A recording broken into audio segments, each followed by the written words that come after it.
But let's just start off with this news, the breaking news of today, that the Justice Department is going to subpoena, excuse me, the Justice Department subpoenas New York Attorney General Letitia James as it investigates whether she violated Trump's civil rights. And before I hand the baton to you, Glenn, I think it is very important that people realize what we have been witnessing in just the past 2 weeks is not normal.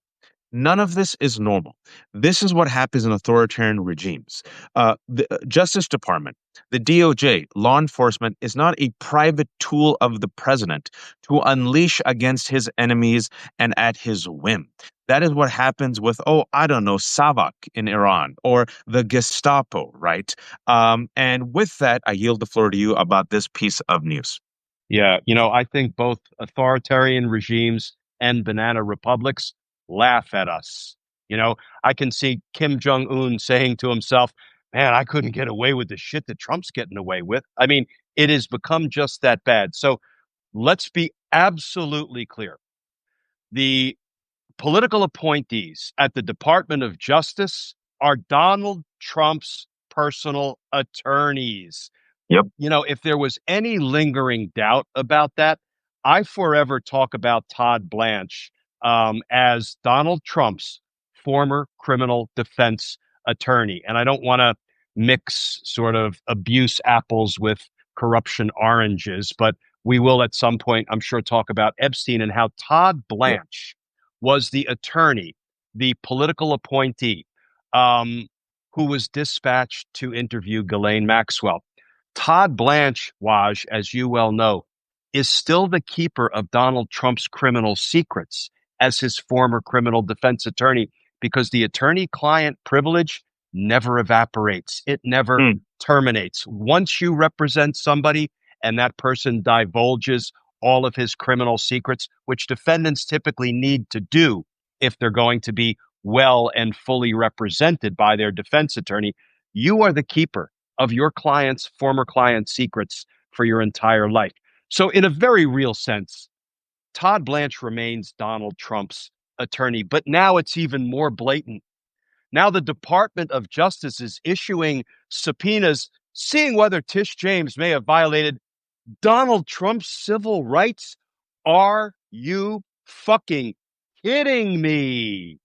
This is the Department of Justice announcing, we are Donald Trump's law firm. We are not the people's law firm, because if we were the people's law firm, what they would realize and recognize and acknowledge is that Donald Trump was tried for business fraud in New York, which allegedly is the basis of this new subpoena issued by the U.S. Attorney's Office for the Northern District of New York. And he was found liable, as were his adult sons, to the tune of like $500 million.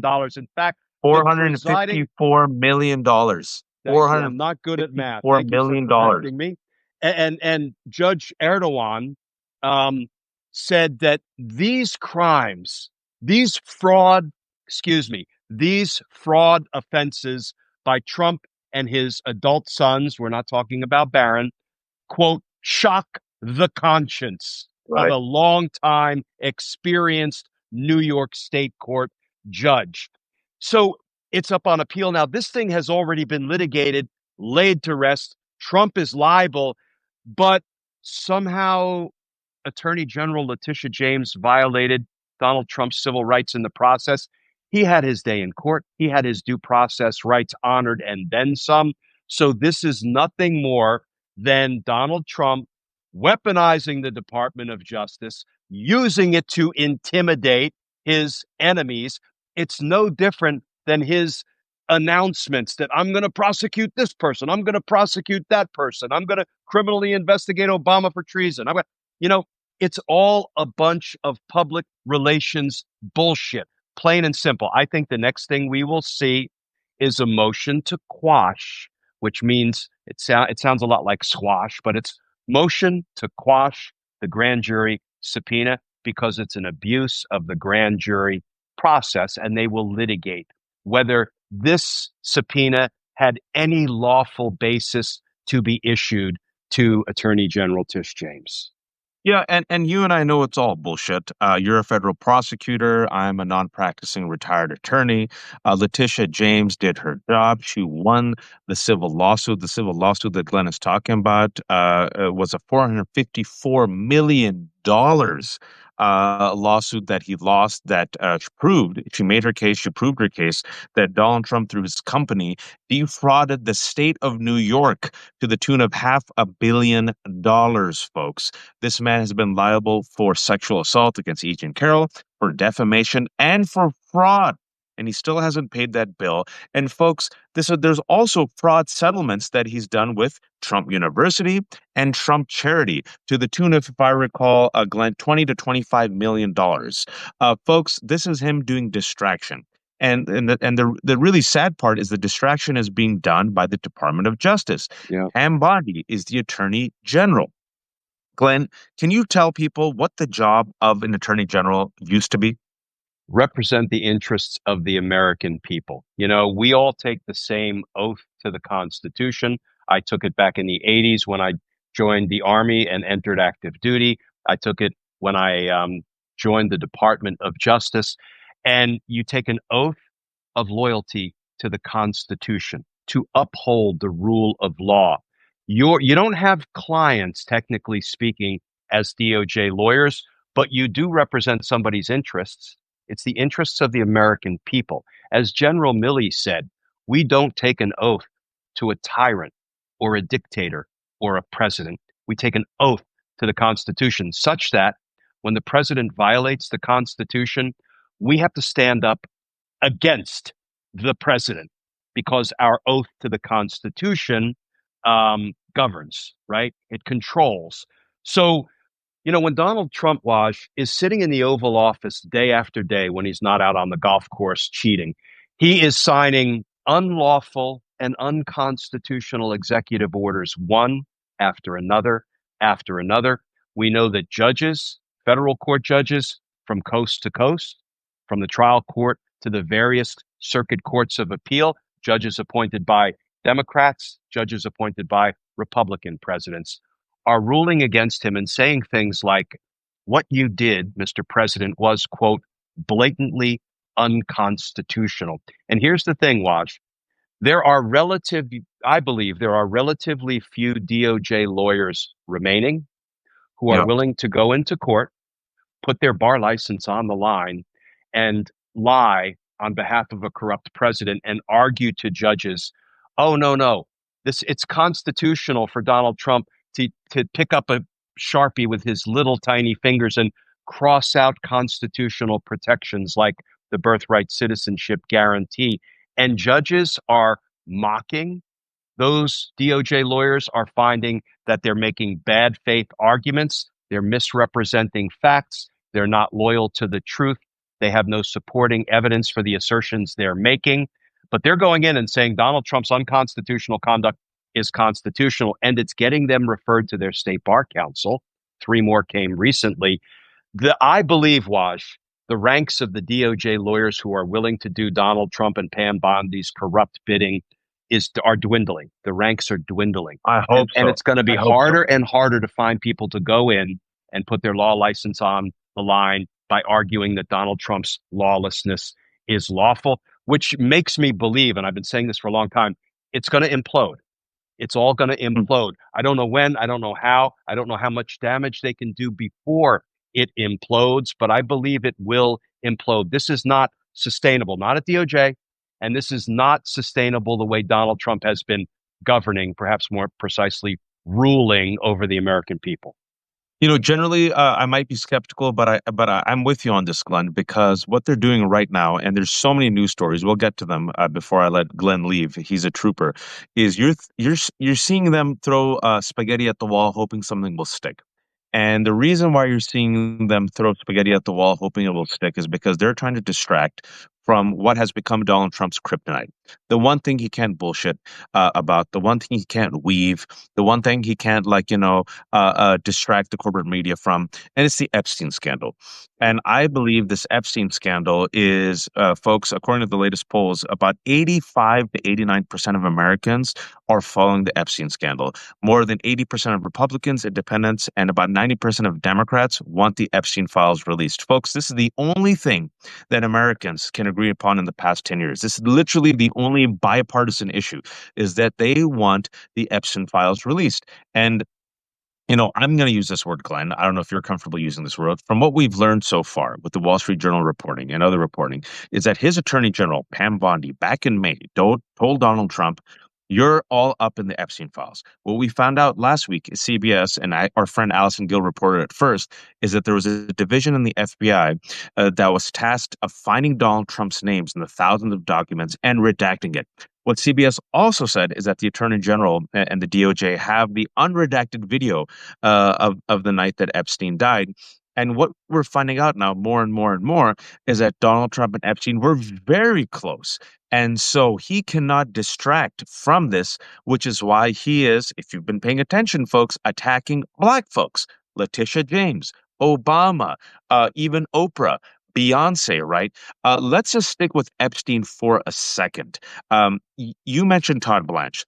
Todd Blanche last week, folks, spent 2 days with Ghislaine Maxwell, openly, quid pro quo. We don't know what was discussed, but right after he left, Ghislaine Maxwell's attorneys publicly beseeched on Twitter, Glenn, Yeah. the Supreme Court and Donald Trump for a pardon. And then, for no reason, folks, for no reason, she gets moved from Florida to Texas. And we still don't know why, Glenn. And we still don't know who at the Bureau of Prisons waived her sex offender status. Just stick with that piece of news. And you, as a federal prosecutor, seeing this pedophile, this person who groomed and abused hundreds of girls with Jeffrey Epstein, getting a sweetheart deal in real time. Yeah.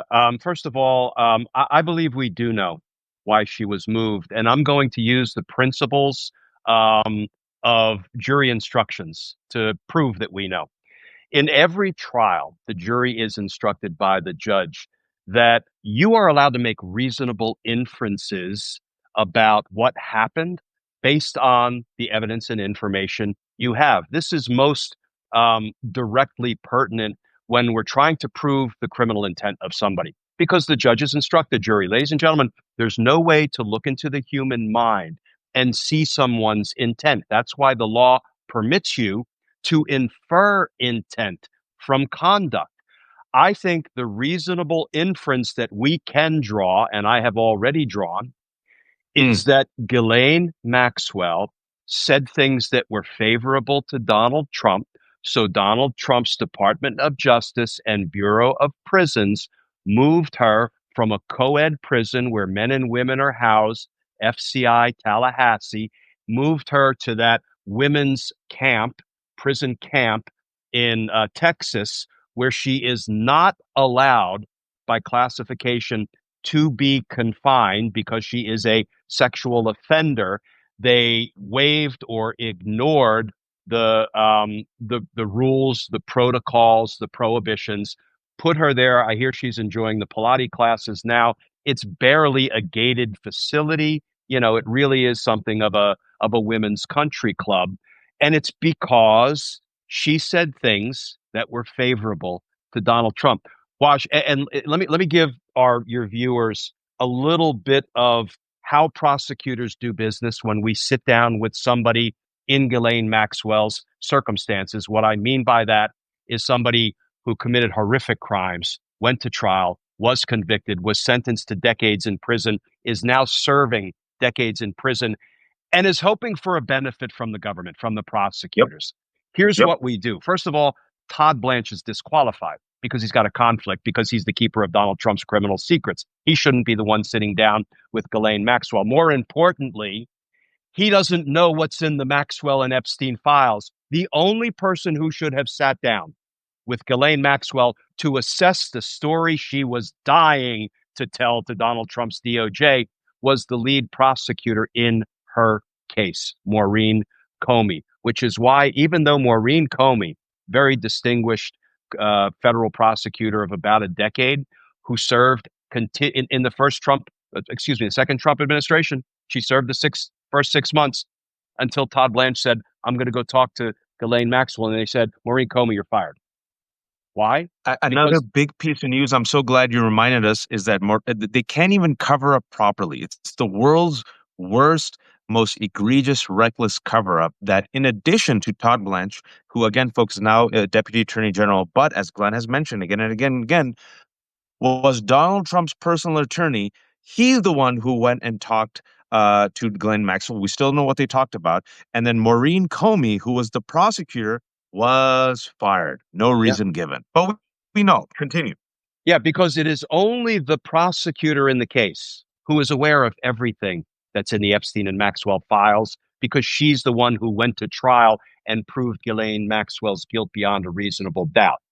Um, she is the one who can sit there, listen to Ghislaine Maxwell, and say, "You're full of shit," because I know what's in the files. For example, hypothetically speaking, I know how many times Donald Trump is mentioned in the files and in what context. So when you're sitting here, Ghislaine, and you're telling me Donald Trump did nothing wrong, he's as pure as the driven snow, I know that to be false. Do you think they wanted Maureen Comey anywhere near the interview of Ghislaine Maxwell? Of course not. Here's something more fundamental. This is not intuitive, and you probably wouldn't know it unless you were steeped in the practice of criminal law as a prosecutor. And believe me, I love my and respect my brother and sister criminal defense attorneys, but I don't know everything that they know about how they do business. Let me tell you how prosecutors do business. When we sit down with somebody like Ghislaine Maxwell, I've done it. Sat down with assassins, I sat down with all kinds of people that we were trying to bring on board as a cooperator, or from whom we were trying to extract information about bigger criminal fish, assess whether it's truthful, and see whether we could use it to pursue those bigger criminal fish. The first thing you do is you say, "Inmate Maxwell, before I am even willing to hear one word you have to say about what Donald Trump or others did or didn't do, you have to accept responsibility for your crimes. You have to come Mm. clean. You have to tell me what you did. And you can't minimize and you can't dissemble and you can't misdirect. You know why, Wash? Because if somebody like Ghislaine Maxwell is unwilling to admit to her own crimes, there is absolutely no way you can credit a single thing she says about the crimes of others. You can't. The crimes or the innocence of others. You can't, because she's not credible. Somebody in her situation who maintains her innocence, even though she's been convicted by a jury of her peers, that person's credibility is lower than whale shit, and it doesn't get any lower than whale shit. But do you think Todd Blanche confronted her and insisted that she take responsibility for her crimes? By all accounts, public reporting, she has always maintained her innocence. She did nothing wrong. Well, I don't even want to hear what Todd Blanche offers us by way of a Ghislaine Maxwell transcript or even an audio recording, because you can't credit one word that comes out of her mouth. It would be like, crediting John Gotti if he said there's no such thing as the mafia, or crediting Jeffrey Dahmer, who said there's no such thing as cannibalism. That's what Ghislaine Maxwell will be saying if she said Donald Trump is pure as the driven snow. Well, Glenn, first of all, in defense of whale shit, why disrespect whale shit? Number With one. Number apologies to two, whale shit. Okay, okay. and number two, earlier this week, there were reports that Glenn Maxwell, just shocking, folks, shocking, said, I never saw Donald do anything wrong. Huh. So what we said, and it doesn't take a genius, we've been saying this for 2 weeks, is that Todd Blanche, Lev's watching us right now. Hey, Lev, when I was talking to Lev, he says he's going to send Todd Blanche to talk to Glenn Maxwell. There's going to be a quid pro quo, and the quid pro quo is going to be she's going to be moved. Thank you, Lev. You were right with his sources. He got moved. And the next step of the quid pro quo is going to be I did see people do terrible things with Jeffrey. Not me. I didn't do anything. And Donald didn't do anything either. Right. You know who did something? Bill Clinton. You know Yeah, who else who did something? Who's another liberal? Bill Richardson. Who else do you want, Todd? Bill Gates? Sure, Bill Gates. And we're yeah. still waiting for that to drop. And folks, I want to remind people before we talk about how Donald Trump is still using weaponizing the DOJ over this issue. Glenn Maxwell was a partner in crime of Jeffrey Epstein. She groomed the women, stalked them, preyed on them, and then also molested these girls along with Jeffrey Epstein. That's what Virginia Giuffre said. That's what the farmer sister said. This woman, without Ghislaine Maxwell, Jeffrey Epstein would not have access to the world's most powerful, wealthy individuals. She used her black book to open the world to Jeffrey Epstein, who by all accounts was a social introvert. So she stalked the women, brought them in, gave these girls, not even just women, these girls, and I will use Virginia Giuffre's exact words. I was served up like a platter of fruit to these men, right? And Virginia Giuffre and the Farmer Sisters said that in addition to grooming the girls, stalking the girls, she also molested the girls along with Jeffrey Epstein. I just want you all to sit with that for a second, because that's the woman that the Trump administration has given this favorable deal to. We still don't know why she was moved from friggin' Florida to this cushy minimum security camp in Texas. We know. And also, I just want to, this little factoid that came out yesterday, Glenn. Uh, Ghislaine Maxwell has been barred from service dog training, the program in prison. The reason why she's been barred from a service puppy training program is because they have, if you will, a type of restriction for anyone who has done crimes against the vulnerable. They're denied this service. So I just want people to sit with that for a second. That she tried to do this dog training service, and they're like, actually, no, you've been held liable for crimes against the vulnerable. In this case, girls. And this is the woman that the Trump administration is making a quid pro quo with.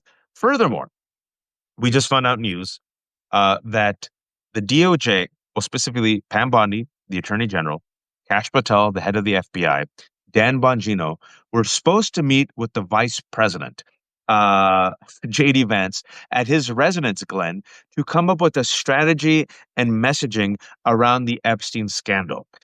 Because these people are so incompetent, they leaked it and it got quashed. Can you please tell us how absolutely batshit abnormal and disgusting this is? Most presidents understood the importance of separation between the Oval Office and the Department of Justice leadership. In fact, at DOJ, we have all kinds of rules in place prohibiting DOJ personnel from meeting with White House personnel because you don't want the White House to be in a position where it looks like they are directing who should be prosecuted, who should not be prosecuted, who should get a break, who should you stay away from, one of my donors, who should you prosecute, one of my enemies. I mean, because that infects, if not the actual practice of the Department of Justice in its prosecutorial decision making, it infects public opinion because, we lose confidence in the independence of DOJ. We lose confidence in our belief that they are basing all decisions to prosecute or decline to prosecute on the facts and the law and not on politics. And that it's not easy to convince the public when the attorney general serves at the pleasure of who? The president. So there's a natural inclination to feel like, come on, now the president's really pulling all the strings. I believe most presidents, probably with the exception of Nixon and a couple of others, and Donald Trump, obviously, appreciate the need to keep that separation to guard the legitimacy and the perception of legitimacy of the Department of Justice. So the fact that they are sitting down and comparing notes and coordinating how they can best use the Department of Justice to protect the president's interests is obscene. It's depraved. Glenn, will you be comfortable if I bring in Lev to talk about this because he broke the story? But I want to honor my conversation with you. Of course, of course. Lev, if you're witnessing, if you're here, Lev, come back. Give me a second. If not, I'm going to continue on for it because a lot of stuff to talk about. Give me 1 second because Lev just texted me. He just said he broke a story about this specifically and what they're trying to do next. Real quick, Glenn, before Lev comes on, there's two more stories that people are just, we're normalizing the stuff that's not abnormal. Did you check out the story where Donald Trump said he's willing to send federal agents Yeah. to Washington, D.C.? Yeah. Can you talk to us about that? Hey, Yeah. Lev, how's it going? Hey, Um, Waj, how are you? Hey, so, Gusen. I hey, Lev, asked how are Glenn a you? question, and then we'll go to you in a second. Go Yeah. ahead. So, you talking about using the FBI to hunt down the Texas legislators? Let's go. Okay, well, let's go to that one first. There was another story, but talk about the FBI has granted a request to locate fleeing Texas House Democrats, according to Senator Cornyn. And a lot of folks who are watching that might say, "Oh, that's normal." Please tell us why that is batshit abnormal and autocratic. The reason it's not normal, the reason it's an abuse of the power and the jurisdiction of the FBI is because there were no federal crimes committed. Indeed, there were no state crimes committed. And yet I have Senator Cornyn's letter right here, and which is a political piece. It's really has nothing to do with the rule of law. He says in his opening salvo, I write to encourage the FBI to take all efforts to locate or arrest potential lawbreakers who have fled the state. He's urging the FBI to arrest people who committed no crimes. They didn't commit a crime by leaving a legislative special session. It may be some kind of a civil matter for which they're susceptible to some kind of a daily fine. It's not a state crime. It's not a federal crime. And yet a United States senator urged the FBI to arrest them. That's actually something in the before times when I was practicing at the Department of Justice, enforcing the laws of our nation. That's a little something that we'd call a 241 conspiracy against rights. Because when you're telling the FBI to arrest people who have committed no crime, when you arrest somebody, it's what we call a seizure. And under the Fourth Amendment, the right of the people to be secure in their persons, houses, papers, and effects against unreasonable searches and seizures shall not be violated, shall not be violated. He's urging them to violate the constitutional rights of lawmakers by arresting them, though they committed no crimes. That's a 241 conspiracy against rights. And if that sounds familiar to some of your viewers, conspiracy against rights, it's because Donald Trump was indicted for it when he was in a conspiracy against our voting rights when he tried to steal the 2020 election from we the people, from the voters. So nobody's going to do anything. Strike that. Nobody in the Department of Justice under Pam Bondi's leadership and Donald Trump's control is going to do anything. Here is my fever dream, Waj. Hmm. I want Governor Pritzker to use the laws of his state. And if federal agents try to arrest, seize, take into custody Texas lawmakers who committed no crime, we have a word for that in the criminal law as well.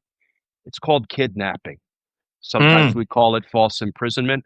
I want the state authorities in Illinois to apply the laws of Illinois against anybody who violates them, including federal agents.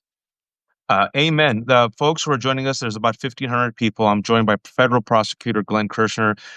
We joined his Substack. We're talking about the framing is Trump's reign of terror, how he's ramping up the reign of terror to distract from the Epstein scandal.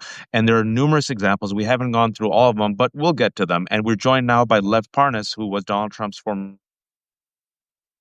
if you will, in the MAGA world with his sources, who kind of broke the news about the meeting with JD Vance and Pam Bondi and Kash Patel, where they're trying in real time, folks, like the world's worst, dumbest, most incompetent, reckless, transparent supervillains, come up with a distraction plan, right? So earlier today, if you catch up on the news, right, now they're suing Letitia James because what did she do? Her job in holding Donald Trump accountable for committing fraud against New York City, right? Who are they going after? President Obama, literally creating a bullshit conspiracy out of thin air, unleashing Tulsi Gabbard.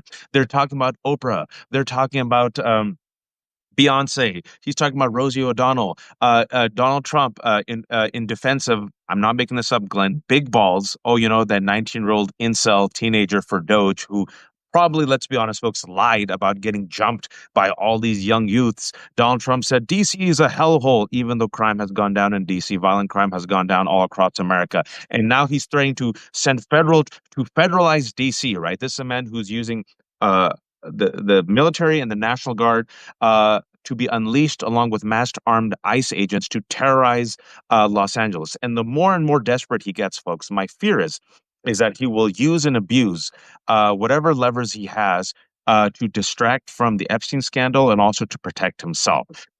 That's the entire conversation for the nearly 1,600 people who are joining us. Lev was in the chats. Lev said, I got things to say. Lev, come on in.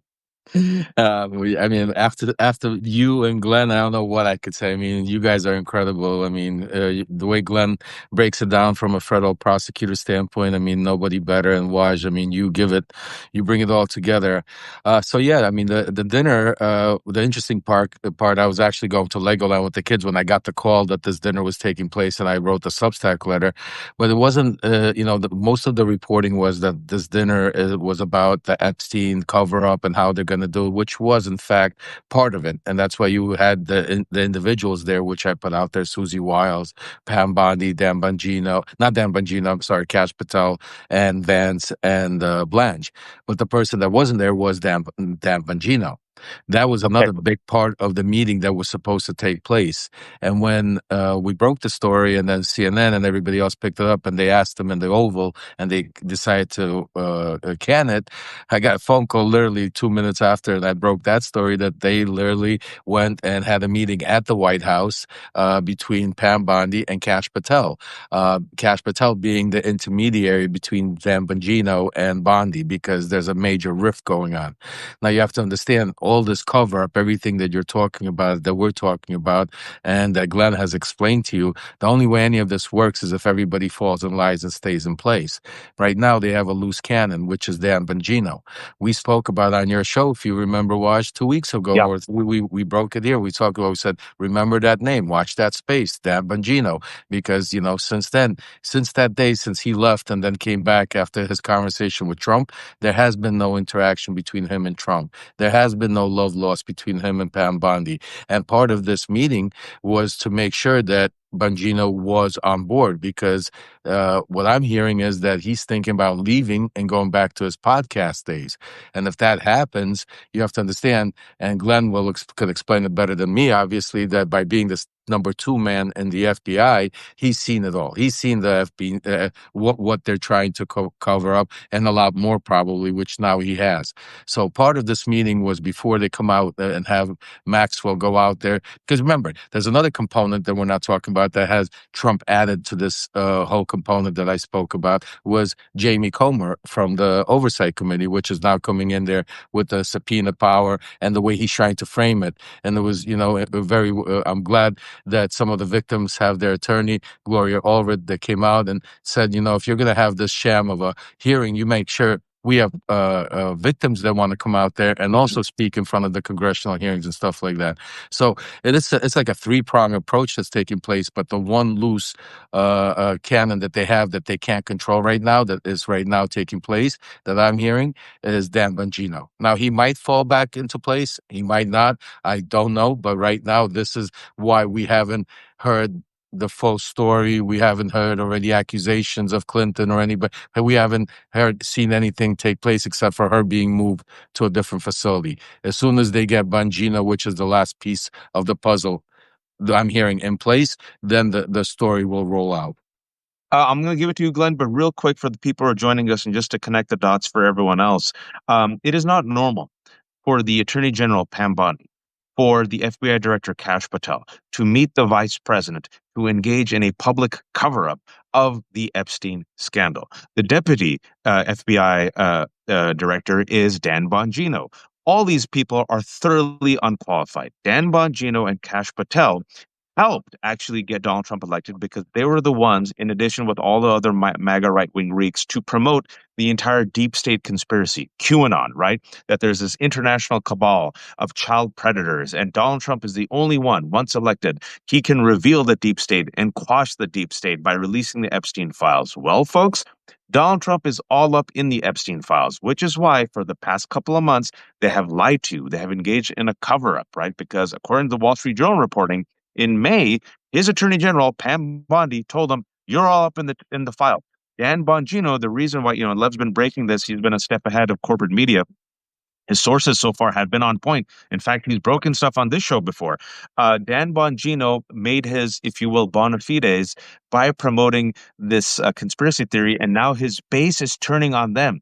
The base is turning on Bongino and Kash Patel and saying, "You're a fraud. You're part of the deep state." So Dan Bongino loves that color green, Glenn. He loves the money.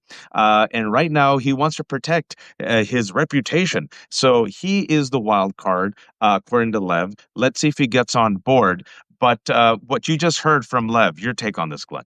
Yeah, I'm thrilled to hear Lev connecting the dots and helping to flesh out some of what's going on behind the scenes. And as I Glenn, can you hear, hear me? Can you all yeah, hear me? can you hear me? Yeah, Yeah, I hear you both. I can hear you.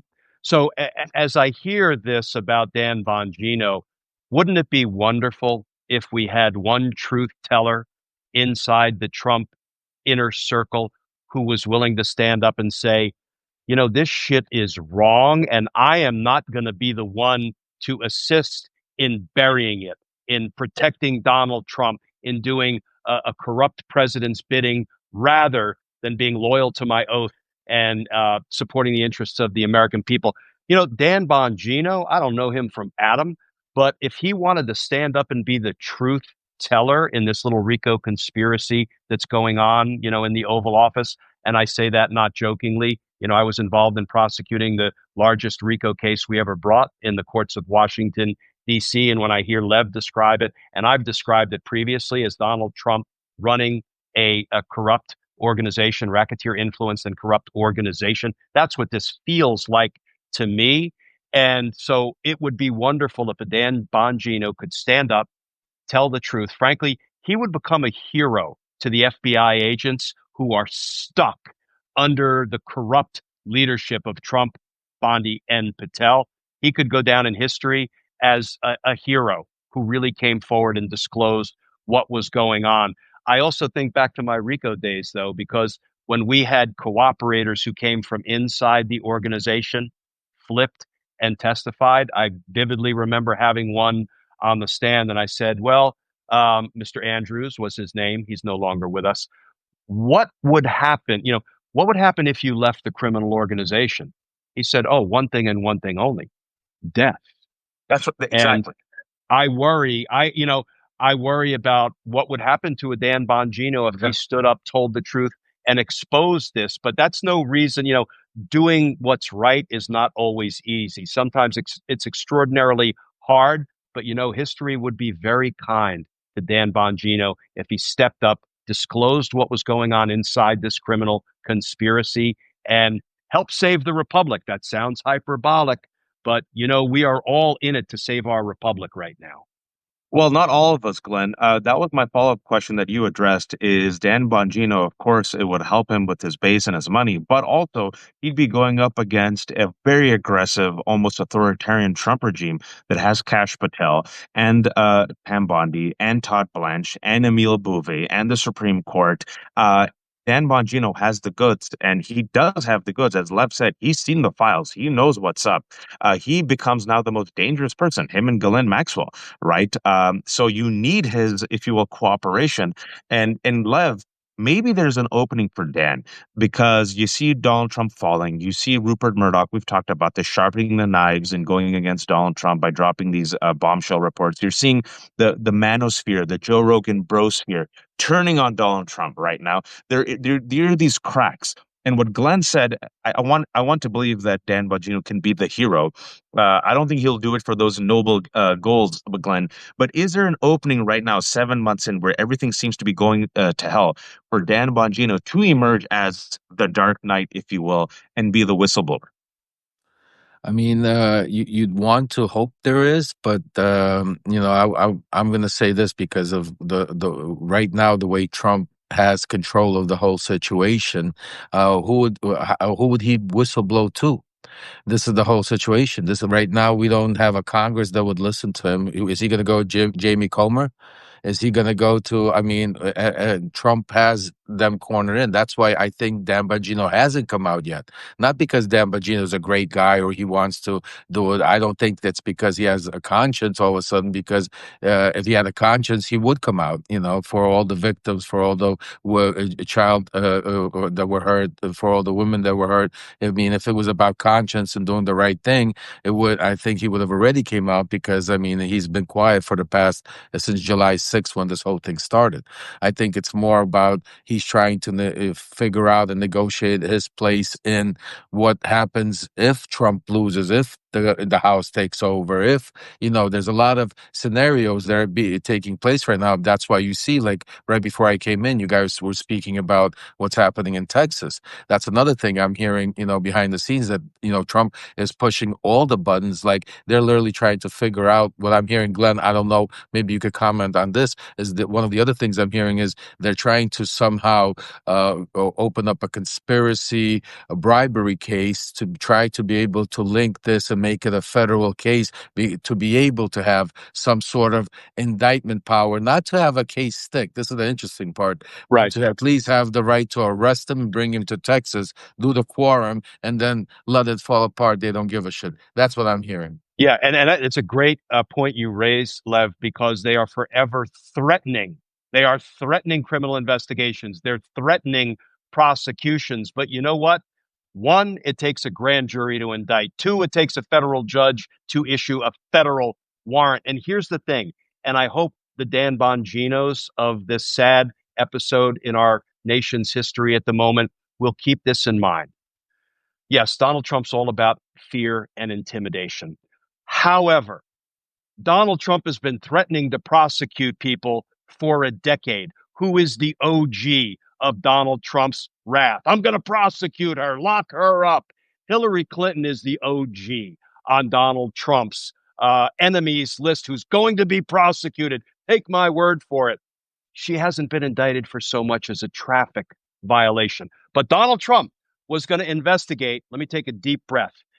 Hillary Clinton, Liz Cheney, Adam Kinzinger, Adam Schiff, Alvin Bragg, Letitia James, Fani Willis, Jack Smith, Chris Krebs, Myle Taylor, James Comer, James Comey, John Brennan, and on and on. And Dan Bongino, if he stands up and tells the truth about what's going on inside the cruddy Trump administration, not a one of them have been indicted federally.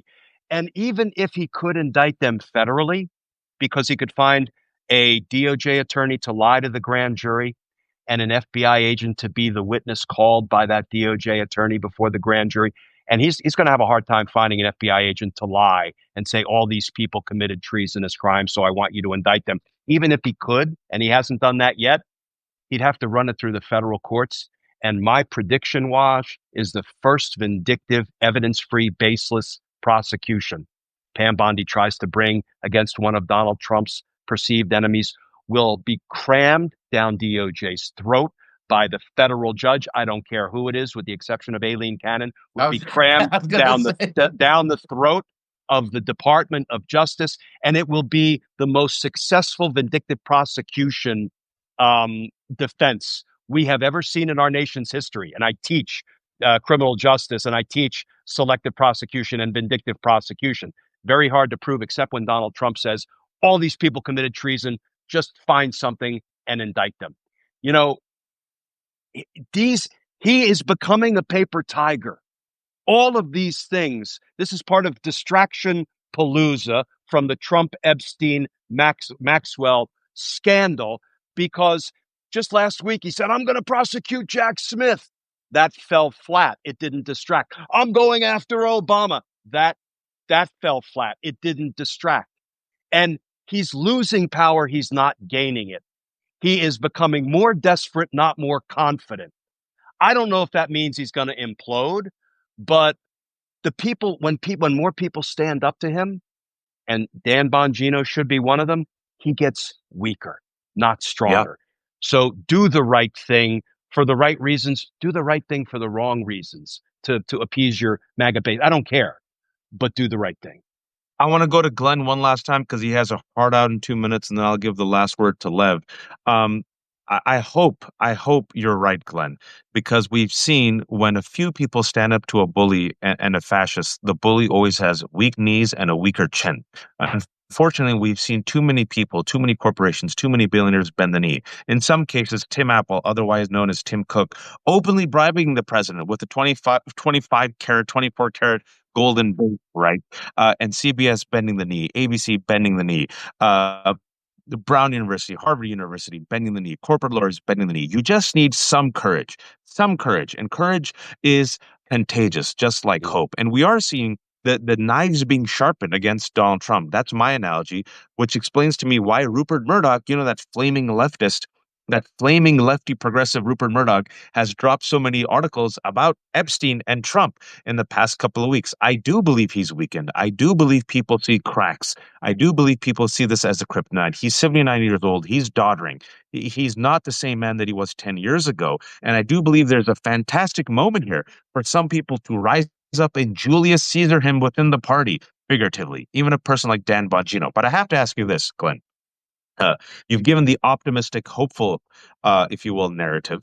Uh, t- Tell me what you fear, because he might do, because he is a desperate rat. And Donald Trump being a desperate, rabid rat backed into a corner, based on what I've seen his entire life and in the past 10 years, he's a man who will chew through anything and everyone in order to stay in power. What do you fear he will do vis-a-vis the Attorney General and Kash Patel? I fear beyond the Attorney General and Kash Patel. I fear him militarizing the streets of America and doing what? Shooting protesters in the legs or worse, because that's what he wanted to do during the first administration. It was his own Secretary of Defense, Mark Esper, who said, Yep. Donald Trump said, why can't you just shoot the protesters in the legs? And Mark Esper went on record as saying it was a question from Trump and a suggestion. Yep.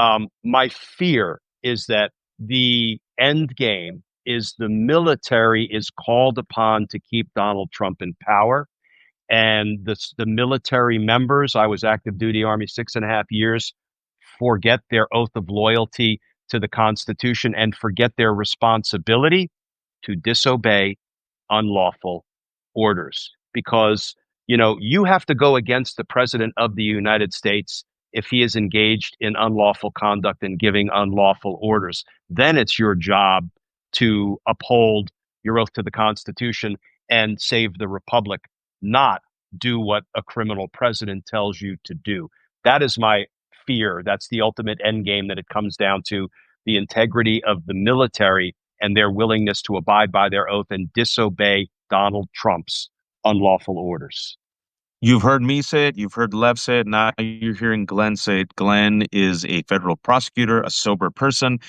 Folks, that's my fear as well, that this rabid rat will unleash the Gestapo. I'm going to let Glenn go, but before I do, I'm going to shamelessly promote Glenn. Glenn has a Substack. You all need to subscribe to it. He has a fantastic YouTube show.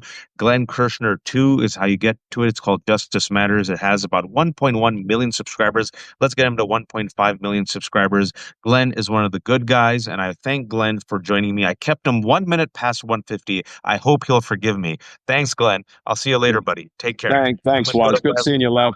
Good seeing you, Glenn. Take Take care, care. brother. Uh, Lev, you and I have talked before that you and me, and now Glenn, agree that this desperate man, Donald Trump, will potentially call martial law, suspend the elections, unleash the military on the streets of America, invoke the Insurrection Act. And as we know, with the big, beautiful bill, the bullshit billionaire bill, he has now given $180 billion to ICE, uh, which gives ICE a larger budget than most countries spend on their entire military. It has the 16th largest budget if you actually use ICE's budget when it comes to countries, right? And we're seeing master armed agents now on the streets with the National Guard and the military already terrorizing Los Angeles.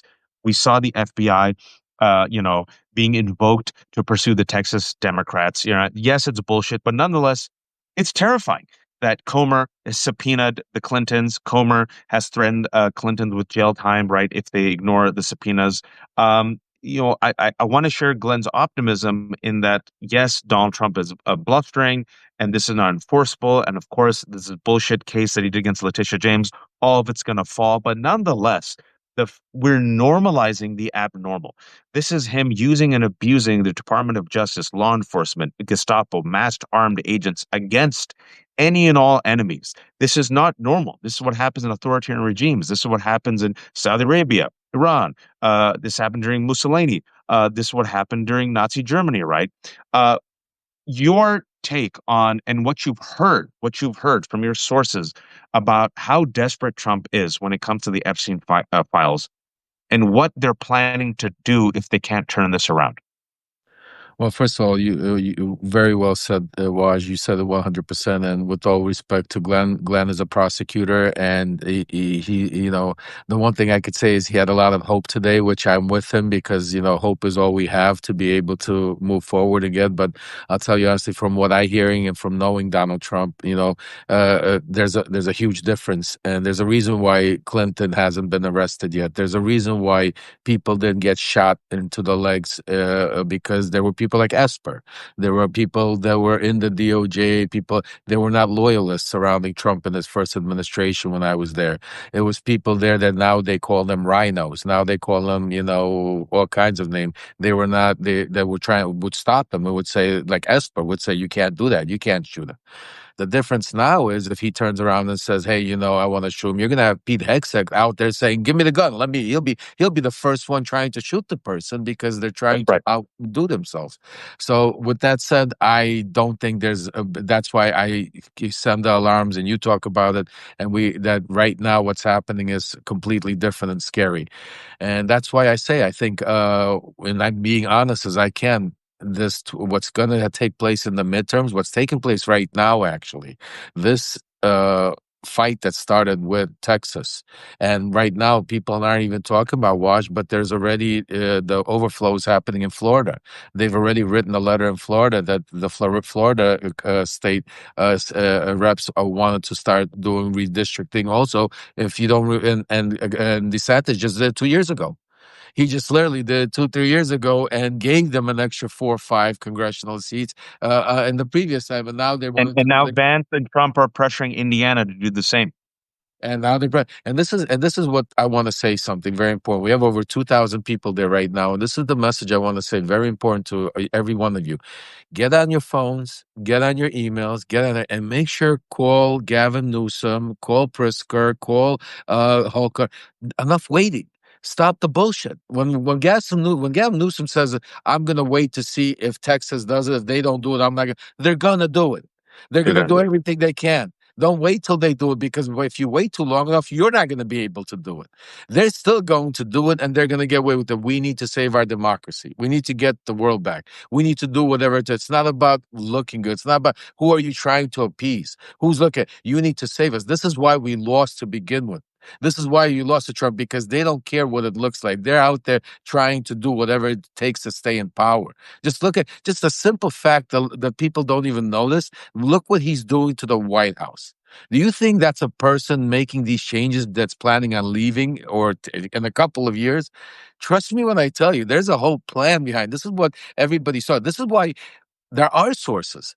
This is just think about it. There's people out there that are risking themselves because believe me when I tell you, Trump is pissed off that Vance meeting got leaked. He's pissed off that this is going on right now because because he needs to get rid of the Epstein situation. He can't get rid of it while he has loose ends like Bongino and situations that are happening. And that's why even take a look at what he's doing. Like just think about today, Watch, that nobody's even talking about. Today, he was supposed to, was the big day where he's supposed to put sanctions on Russia, on tariffs, on secondary tariffs. Well, there's no sanctions, there's no tariffs. Instead, which is another story I broke, Wash, is it was all done, that 10-day thing, it was done because of his negotiations with India and China, I because was about to India say this. wasn't coming to the table with the tariffs. So he turned around and said, you know what? I'm going to put secondary tariffs on the countries thereby. Which countries? India and China. And now what happened? He didn't put 100% tariff. While Witkoff was sitting there, he came out and did a symbolic 25%. Did that hurt Russia? Did that hurt Russia? How did that stop that war machine? In the meantime, today there's breaking news saying that Pete Hegseth again took back military weapons that were sanctioned to go to Ukraine and already paid for. And he put it back in and restocked it into our own inventory again. Just broke today, literally right as you were on. I was watching them talk about it. So think about it, guys. He's doing everything possible to get rid of this Epstein situation because, like Washa keeps telling you, like we've been saying it, it's his kryptonite and it's breaking everything apart. And I wish I could be as optimistic as yeah, Glenn over there when it comes to Dan Bongino, but from what I'm hearing, I don't see Dan Bongino coming out turning on Trump, guys. Even though he is right now the loosely, I mean, it's just I knowing these people and knowing what they have in place right now. I don't see a safe spot. I do see Bongino maybe trying to prolong it somehow. I don't know towards midterms, and if there's an opportunity where then there's some power shift and there is accountability, maybe somehow then he jumps off the board. I mean, anything possible. But right now, uh, it's scary. I'm going to be honest with you guys. And another thing, watch.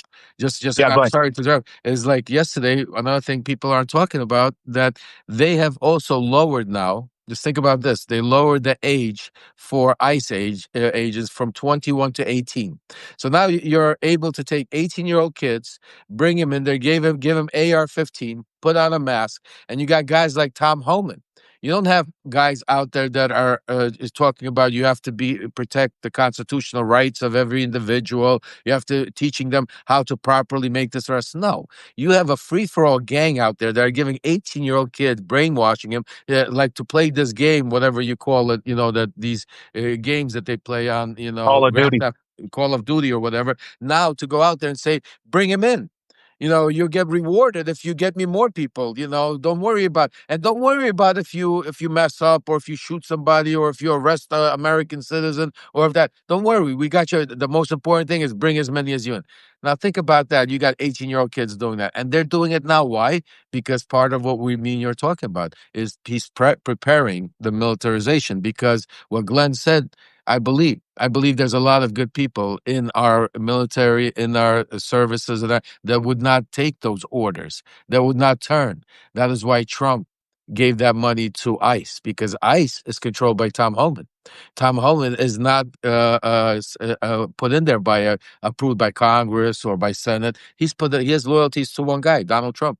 He has Ordered all these gone. billions of dollars, and now he's giving him an army. He's saying, okay, so to make sure you have people that are cult like, we're going to give you these young 18-year-olds so you could brainwash for the next 6 months to a year, that when the time comes, if we need them to take the streets, they're not going to have a problem taking my orders to go out there and shoot people in the foot or arrest them. So that is what the problem is. Yes, do I hope that? But what I'm seeing, scary, man. I unfortunately agree with you. What I will say about Glenn is Glenn and I used to be on MSNBC together. He was, I believe, a paid contributor. I used to get invited, and I remember when Bill Barr was auditioning, folks. Remember he auditioned? He wrote that 18-page single-space letter, telling Trump anything he wanted to hear. I keep the receipts. And Glenn, because he's a federal prosecutor, because he has fidelity to these institutions, he goes, no, but I heard Bill Barr, he'll come and be a moderating influence. I said, Glenn, I respect you. I think Bill Barr is a hatchet man. I think Bill Barr is auditioning just to protect Donald Trump and implement the right wing plan. And then later on, years later, I had Glenn on my show, I think a couple months ago. He goes, okay, I was wrong about that. So I generally with Glenn, I think he, because he cares so deeply, because he's so what is the rule of law, because he knows so many public servants. So there's so many good people there. However, like you mentioned, those good people, even the right wing freaks like Mark Esper, even Mark Esper, folks, told Donald Trump, whoa, whoa, whoa. You can't just shoot unarmed BLM protesters in the knee. You had General Milley, who later regretted that disgusting display of power where they cleared the streets, right? So Donald Trump could go get his stupid Bible photo op, right? All those people are gone, folks. Now you have true believers. Pete Hegseth straight up right wing extremist, a man who wrote American Crusade, that's the name of his book, a man who has these right wing white Christian nationalist tattoos, a man who, again, defended the Civil War just what, yesterday. You have Pam Bondi, Attorney General, who is Donald Trump's personal cop, not the cop of the nation. You have Kash Patel, who literally, folks, has no law enforcement training, is the head of the FBI, who openly said on an interview with Steve Bannon before the election that he has a list. He has a list of political enemies that he will go against. These are the people surrounding Donald Trump. And as Lev and I have said, and I've used this word from the beginning, I'll use it again. He is creating his own Gestapo, his own secret police, a police force that is loyal only to Donald Trump. This is why the ICE agents have now been increased to 10,000 as a result of the big, beautiful bill. ICE, I keep repeating this. Everyone talks about, as they should, the permanent tax cuts, the $3 trillion added to the debt, the dismantling of Medicaid. Yes, yes, yes. And Trump's big, beautiful bill has given $180 billion to ICE, which makes it more well funded than most countries' entire budget that has been spent on its military. That ICE, I agree with you, Lev, will be unleashed in mass. It is already happening in Los Angeles. Donald Trump, right before the election in October, a receipt I always try to bring up, Lev, is he told people um, I'm going to use the National Guard and the military against the enemy from within. He was quoting Hitler yet again. He said it in May. It's a quote that I have brought up since October. Uh, he has said this. Look what he's done, Lev. So, the folks who think that it can't happen here. It won't happen here. I think it's a failure of imagination. Glenn agrees with us that this is, Glenn said that what he'll do is martial law. You and I have said this. Martial law, militarize the streets. He's normalizing it with what's happening with LA. All of this, folks, this is why I said Trump's reign of terror. He's normalizing it in rhetoric. None of this is normal. And my fear, Lev, is exactly what you said, is that this man is not going to leave. This man wants to die in office. This man has the House, he has the Senate, he has the Supreme Court. You and I talked about this remember a couple of weeks ago when he said electoral reform. We said he's going to cheat. Look what they're doing in Texas. They're literally, folks, literally telling you that they want to steal seats. They're not hiding it. Now it's happening in Florida. It's happening in Indiana. So I agree with you. These Democrats, Ken Martin, Lev, I don't know if you saw a couple of days ago, Ken Martin, who's the head of the DNC, said, we're finally going to fight fire with fire. Democrats bring a pencil to a knife fight. And I said, Ken, you're almost there, buddy. You got to bring a gun to a knife fight. Um, Sorry for my rant, but you said a lot, so I just was going to break it down. No, you're No, 100%. Keep but going, brothers. but Preach, I feel please. like them saying it's like the game Double Dutch, where like, okay, I'm gonna jump in now, I'm gonna jump in now, I'm gonna jump in now, jump, mother effers, jump, get this done, because you are telling us with your sources that they're gonna go all in with gerrymandering. They're gonna cheat. There's no ifs, ands, or buts. Correct? No, 100%, and that's why I was going to say to you also, if you have an opportunity behind the scenes to connect me with Newsom, because there's a lot of stuff that I'm hearing that instead of writing it, reporting it like this, could be used properly in our way to be able to fight back and save. So, they need somebody that is on the inside on our side to be able, and that's the one problem they don't want, none of them do it. So I keep trying to push it. I'm putting it out there right now that I think Newsom right now is somebody that needs to understand that this information that we're talking about and that we're getting needs to be used in a proper way, because if they wait too long, wow, it's just like we're talking about. I mean, and I'll give you another, you brought up Bill Barr, bring back PTSD memories. But I was actually sitting there in Washington, D.C. I'll never forget when Victoria Tunzing came and Joe DiGenova, who were Trump's Oh yeah. lawyers. They came. They were supposed to be Trump nominated. They were supposed to be part of the Mueller team, and then they didn't because the media attacked. They were right wing pundits. They came back, and Rudy just joined, and we were all sitting there. And Bill Barr came up because Whitaker was the interim attorney general at the time. And I'll never forget us sitting at the BLT team, and Victoria said, I just spoke to Trump. Rudy, did he call you back? And Rudy goes, yeah. Barr's in. They go, we got our guy in there. We were there the day when Bill Barr got in there. That day we were celebrating. His one job was to get rid of the Mueller report, just so everybody understands. That was Bill Barr to get into office. Everything else we could get into later, but that was why he said they probably because Trump didn't have they didn't know each other from a hole in the wall. Victoria went to the White House and promised him. She said, Bill Barr will, and that's why later on, Firtash hired Victoria Tunding for $1 million to set up the meeting with Bill Barr because of the relationship. Which I mean, I'm not going to go into right now, but No, no, but yeah, uh, I wanted do to give you? you a little. I wanted to give you a little story time. No, no. For the 2,300 people who are joining us, I first had Glenn Kirschner on. Glenn Kirschner is a fantastic resource, federal prosecutor. I'm gonna put this up on Substack. It'll be on our Substacks. I strongly recommend listening to it because as a federal prosecutor, he breaks down what Donald Trump is doing vis-a-vis the Department of Justice, Attorney General Pam Bondi, Kash Patel, why this is so abnormal, why this is so batshit terrifying, and why he believes it will ultimately fail. I want to say, inshallah. And then Lev joined as well because Lev's done some fantastic reporting with his sources. He's the one that broke the news about JD Vance meeting with Attorney General Bondi and Kash Patel, their secret meeting, which wasn't so secret. All of this, folks, is distraction.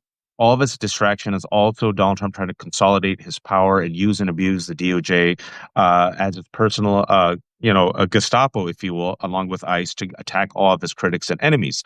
The question I have for you, Lev, my final question is, do you think, because all of this recently, him attacking Letitia James today, Tulsi Gabbard coming out with the bullshit about President Obama, Comer subpoenaing Clinton, all of this is distraction from the Epstein files.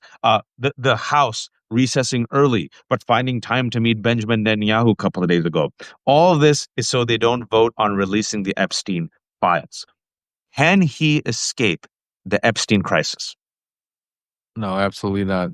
You can't escape him, and you already have Republicans that are. It's interesting to just today. I forgot which Republican it was. I think Thomas Massey put a Massey's been on social. fire, by the way. He's Yeah, been on fire. that's what I'm saying to you. Massey actually literally put a post on X, and I'm gonna just paraphrase it, but it was interesting because he said literally what you said. He goes, Johnson thinks that he could put this away by going into recess and not talk about the Epstein files. Well, I could promise you it's not going away because when we get back from recess, we will be voting on, and I promise you we'll have over 218 people, something like that. They're gonna vote. So no, it's not going away. Waj. This is Trump. First of all, the way Trump handled it. First of all, the Epstein thing is a very powerful and very important subject that I think worldwide that has a lot of things that are attached to it from criminality and people that need to go down for it for the victim's sake, and also like we're hearing, other countries being involved, spy. I mean, there's just so much that intertwined that it just needs to come clean to make sure that we could, as a country, as a world, could start moving forward from it. So I don't think it goes away anywhere. I think it's already embedded until I don't know if we'll get the true story. That's a different side of it. We will get something. Now, I don't know if we'll ever get the true story because of what's going on. I mean, the scrubbing of Trump's name, Maxwell coming out and painting a story. And because they control all of these departments, I don't know when the next group comes in, if what's left over and what is there to see. So I don't know if we'll ever now know the true story because of the way it's being scrubbed and being put together. Unless we have people like what's his name? Dan Bongino or others that, for whatever reason, come out and become truth tellers, and then we know the whole story. But I don't think it goes away. I think Trump, this is the hill that he is going to try to, he's going to end up dying on. But again, with that said, he doesn't really care too much about it. On the other hand, because he's trying to use other like ICE. This is the scary part, and election reform. And he has people because like Stephen Miller, like now Susie Wild, that's part of that team with Stephen Miller, Russell Vaught, all of these guys that are out there strategically. Not only what we're see, I always tell everybody with these people, the scary part is not what we're talking about. It's not what you see. It's what you don't see. It's what you don't hear. It's what's happening right now that will break to you in 2 days from now or 3 days from now. That's happening as we speak. Because if we're telling you they're doing this in the plain open sight, knowing these people, I just can't even explain to you the strategic alliances that are being put in place. And one of them, is I think Bondi is going to, use the DOJ very strongly when it comes to intimidation, besides ICE. When it comes to rewriting certain DOJ policies about the way elections can be, what is legal, what's not, and so on and so on. So yeah, it's very scary, Wash. Folks who think we're being hyperbolic, let me just bring some receipts, if I may. And this is the world's worst. I told you so. You gain nothing but pain and misery from this. So we're not looking for any flowers. You just have to believe the evidence of your eyes, and you have to finally actually exercise your imagination. Because people keep saying, Lev, it can't happen here. And it is happening here. In 2019, you have all my tweets, you have my appearances. I said Donald Trump will not lead peacefully. I was called crazy, hysterical, hyperbolic. MAGA went after me, the centrists went after me. What happened? A violent insurrection. I also said after the election of Marjorie Taylor Greene, I said she will represent the new normal of the Republican Party. They will not normalize. After Biden won, I was told by all these experts that no, no, no, the adults have come back in the room and the Republican Party will normalize. I give you 2024, where I said Donald Trump, once he is elected, he will pardon the insurrectionists, even the violent insurrectionists. I said, no, no, no, the adults in the room will come in and they'll stop with the violent insurrectionists. I said one of the most terrifying quotes. I tried my best to repeat this quote each and every single time I was given a platform. I said, folks, he has quoted Hitler yet again and said that he will unleash the military and National Guard against the enemies from within. When I was on Pierce, I used to say this, and Pierce, when he was kissing Donald Trump's ass back then, I think now he's kissing it a bit less as he's seen how the wind is blowing. I said, no other president ever has threatened to unleash the military and National Guard against the people. Who will be the enemies from within? Voila. Now you have ICE, along with the military and National Guard, terrorizing America. You and I also said, I kept using the word Gestapo. ICE will be Donald Trump's Gestapo. Yep. And now they're funded to $180 billion. There's going to be 10,000 of them. The age has been lowered. So now he has his own brown shirts. You and I, when he went just a couple of weeks ago, maybe it was last month, when we talked about electoral reform, you and I, my co-host Danielle said, cheating. He's going to cheat. Gerrymander. They will steal seats. Look what's happening in Texas, folks. Literally look what's happening. And you and me have repeatedly said, and our fear is, and I hope you and I are wrong, that push comes to shove. He gets super desperate. If he feels like his back's up against the wall, he will then declare martial law, invoke the Insurrection Act, and then if anyone, protests, he will unleash ICE against them. I hope you and me are wrong, folks, but I do agree with you that this is his kryptonite. I think he has three kryptonites right now. Epstein, the economy, because the economy, folks, ain't looking good. Look at with my for the 2,500 people who are joining later on. As soon as I get off with Lev, I'm going to put up this interview I did with economics professor Justin Walford. It's a fantastic interview I just did earlier today. Really breaks it down. I think that's going to be a major kryptonite for him. And also, the third kryptonite I believe Lev will happen for him is he's overplayed his hand because Stephen Miller is he's a dyed-in-the-wool psychopath. And folks, listen to my conversation I had with Jean Guerrero yesterday. She wrote the definitive book on Stephen Miller called Hate Martyr. And I'm not just saying because I interviewed her, but I thought it was so edifying. She traces the radicalization of Stephen Miller. She just takes us down the entire timeline. Stephen Miller is a true believer. Like he is dyed in the wool. He will burn this country down to implement his white nationalist agenda. But they've overplayed their hand, Lev. The Latinos who voted for Donald Trump, they've gone back to the 2016 levels because they're like, we didn't vote for this shit. We didn't vote for friggin' masked armed agents coming. Christina says, stop making predictions. Why not? Our predictions have been right so far, Christina. We're predicting not because we're trying to gloat, but we're trying to warn people to open your eyes and look at the evidence in front of you. Listen to Trust the evidence of your ears in your eyes, folks. That's why what me and Lev are telling you. This is the end game. They're telling you the plot. It's in Project 2025. Russell Vought, he's the co-author of it. People said that there's two shadow presidents right now, Stephen Miller and Russell Vought. Just listen to them. See what's happening in real time. And so what we need, and the reason for us saying this is we have to mobilize the majority to open their eyes, trust the evidence in front of them, and also mobilize the Democrats to finally play hardball. And we have the numbers. Yes. Lev, the final word. I mean, Waj, you said it perfectly, and I just want to say to everybody, Waj said it 100%. I pray every day that when I write a story that I end up wrong. We're not here. I'm not here for clicks and gloats and try. I mean, this is not what I do for a living, and this is not something. I'm not some. I'm here because I got involved in this, and I have information, and I'm using this platform to be able to speak truth to power and to be able to try to do everything we can to save our democracy. So I hope that we're wrong all the time. But when we sit here and talk about it, it's not about to scare you or gloat or any of that. It's to give you information, because information is key.